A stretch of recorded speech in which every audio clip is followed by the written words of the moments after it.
Welcome to 20 Minutes Self-Development with me, your host, Tam Dillon. 20 Minutes Self-Development, the podcast that's all about focused, effective self-development, one tool at a time. In each episode, I'll be introducing you to a specific practice or technique, and I'll be diving into why it matters, how it works, and how you can integrate it seamlessly into your daily life. In just 20 minutes, we'll get to the heart of personal growth and insights that make meaningful change feel both accessible and achievable. Let's get into today's episode. Hey, and welcome to this week's episode of 20 Minutes Self-Development. So today's episode, we're going to be diving into something that forms the bedrock of both tarot and self-awareness, and that is the self. What we're going to be exploring is essentially this stems from my own personal take on the journey through the major arcana in tarot. So a lot of us are very familiar with the Fool's Journey. This is my own adaptation of that. And it does bring quite a lot of some psychology, human nature. So there's quite a few of my own personal things that I've weaved into the major arcana journey. So a lot of what I'm sharing today comes from my own teachings. So we're going to be looking at the three cards that make up what I call the self. And that is the Fool, the Magician, and the High Priestess. And we're going to be looking at how they mirror the main components of the self. And these teachings, everything that I'm sharing with you today, is all inside my upcoming book. The third edition of my Tarot guidebook is being released in a couple of weeks' time on International Tarot Day, which is the 25th of May. Be sure to grab yourself a copy.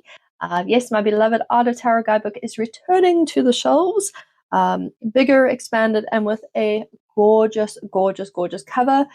Much love to my amazingly gifted designer, Nande, who's back in South Africa. She runs Heartfelt Design. She also does really beautiful art and therapy classes. She's put something really amazing together. I have shared quite a few of her things across my platforms. So do be sure to go and check out her work.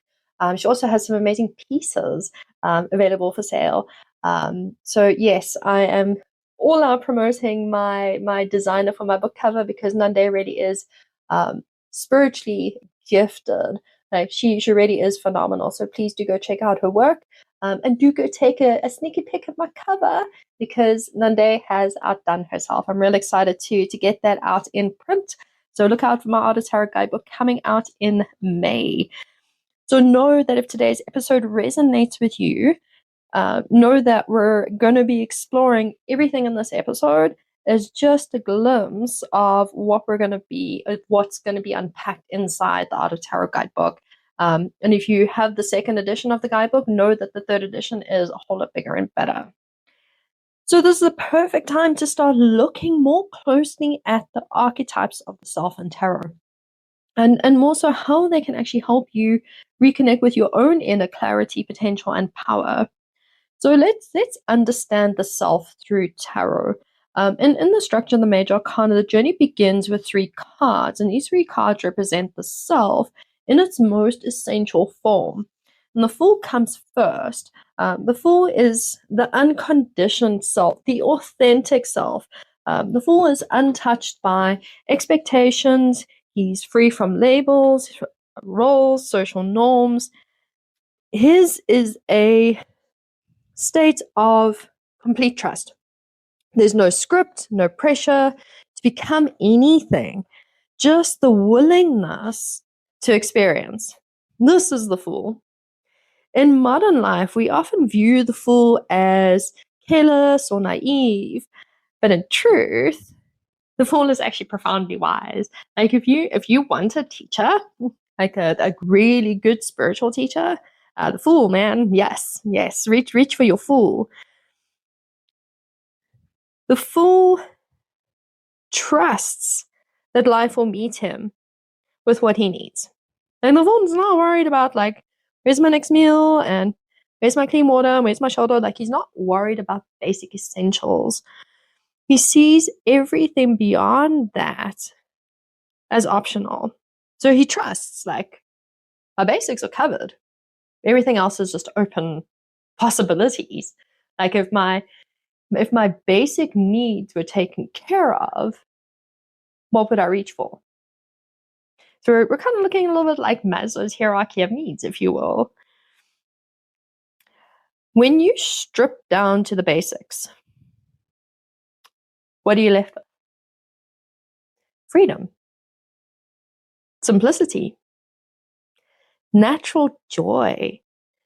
The Fool reminds you that what complicates your sense of self often isn't yours to carry.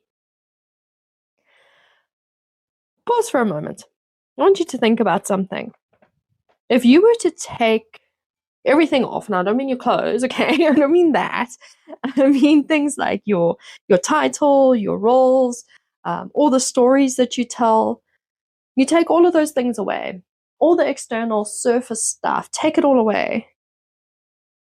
What are you left with? Who are you without your resume, your relationships, your responsibilities?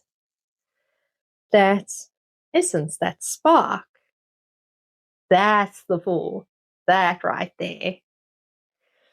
So now we understand the Fool.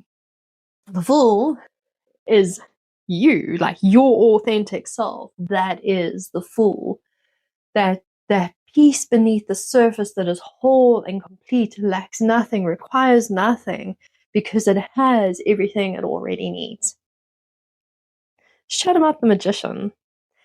Magician, external mastery next. This beautiful, beautiful card here. This is the part of you that is creative, capable, and active. This is the Magician aspect of the self. The Magician says you're not powerless here. You got some tools. You have some skills. You can shape the world around you. That is the Magician. The Magician represents your ability to take what exists within you. Thoughts, emotions, energy, insights, and bring it outward with intention. He's the side of you that moves, decides, takes action, and that action is guided by clarity, not chaos. When you tap into the Magician within, that aspect of yourself, you begin to see how your reality responds to the energy you bring. And that's not about manifesting in a buzzword kind of a way, where it's like, oh, I'm going to manifest all these things for myself. It's about responsibility, knowing that the way you focus, the choices you make, the energy you carry, everything ripples outwards. Everything has a ripple effect. Every action has a reaction, as above, so below. These are the teachings of the Magician. This is the Magician aspect of the self. Let's chat about the High Priestess, our internal mastery. So the Magician is very external. The High Priestess is internal. So they're essentially two sides to the same coin. They're not separate. They're two sides to the same self. With the High Priestess, the Magician's counterbalance, the High Priestess is still, quiet, and very deep. The High Priestess represents your intuition, your insights, and the parts of you that know without needing evidence. Now, you know that. You're not like, well, where's the proof? You're just like, yeah, okay, I know that. That's the High Priestess. The High Priestess asks, can you listen beyond the noise? Can you trust what rises in stillness? Did a really great episode on stillness last week. Go back and listen to it. go understand what stillness is, and you'll understand the High Priestess just a little bit better. In a world that is obsessed with action, the High Priestess comes in and reminds you that power also lies in pause. That silence is not emptiness, but space. And in that space, true wisdom lives. And the High Priestess invites you inwards. High Priestess is like, hey, you, come here. Come take a step inside. Not to hide. You're not like, okay, come here, you can hide inside here. She's like, no, come here. Come, we're gonna look at some stuff. The High Priestess anchors you to the inside to find that steady ground inside yourself that doesn't shift with the winds of life. Oh, this is the side of the self that keeps you solid, stable, and grounded. This is your internal mastery. The knowing that doesn't have to be proven, only trusted. The knowing that doesn't have to be proven, only trusted. If you're feeling a disconnect to your High Priestess aspect, yeah, trust. Trust is likely the issue there. So let's chat about the balance. There's this beautiful sacred balance between these three archetypes. So the Fool, the Magician, and the High Priestess, they're not separate selves. They're not separate entities. In tarot, obviously, they're taught as different archetypes. If we look at Carl Jung and we bring in his archetypal teachings, I guess they're individualistic.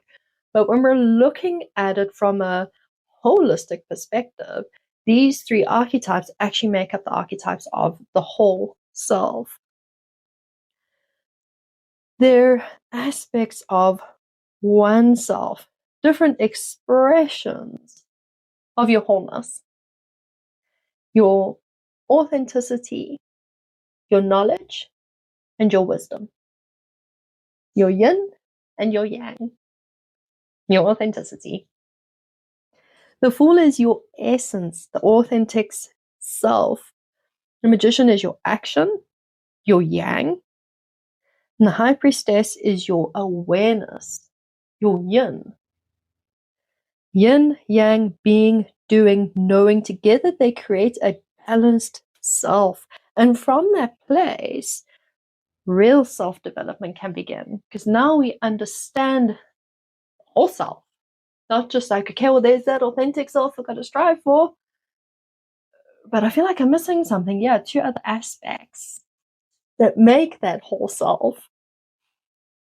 Because self-development isn't about becoming someone new.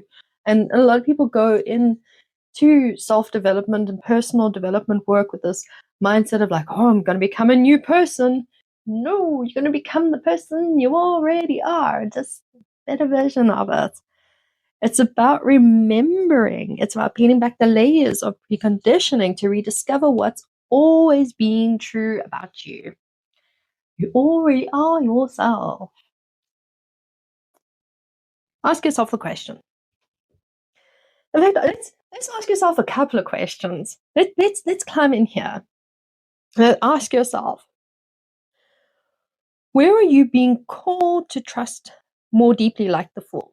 Where in life can you allow yourself to let go and simply just trust the process with that Fool-like mindset? And not like, oh, okay, I'm going to be naive and just stumble through life, because we already know the Fool isn't dumb like the Fool. The Fool knows what's going on.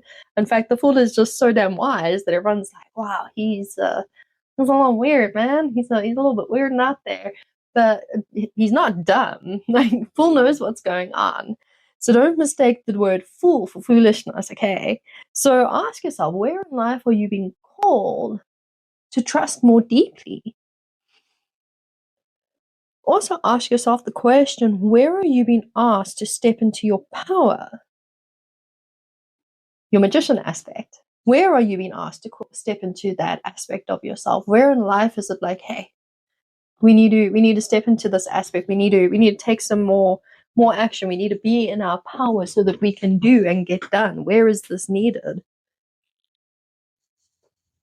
And then ask yourself the question, where are you being invited to listen more carefully?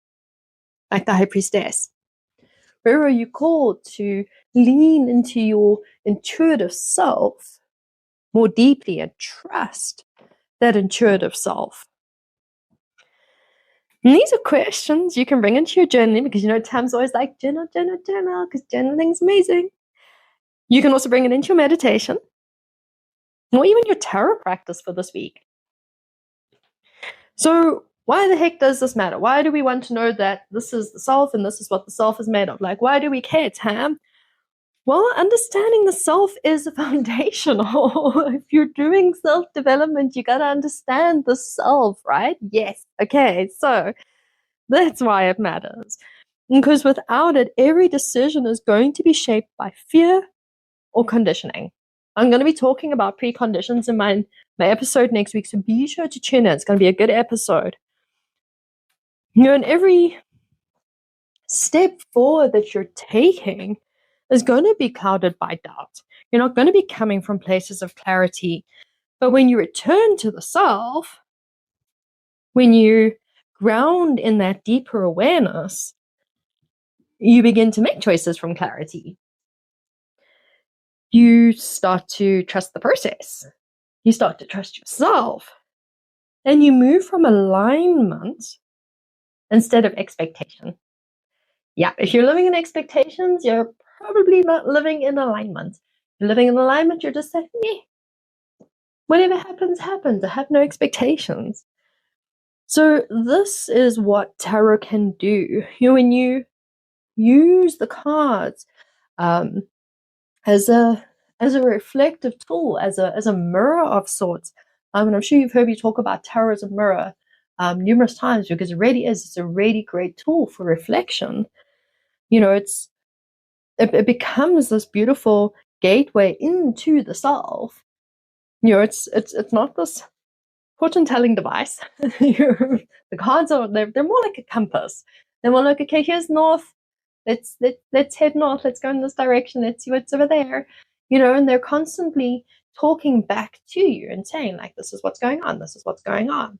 So instead of saying, like, this is what's going to happen, don't worry about what's going to happen. Look at what's going on right now, because what's going on right now is going to cause what's going to happen. Yes. And that's the heart of the art of tarot. The guidebook that, I've been teaching the art of tarot since I started with Tarot 101 when I first started teaching.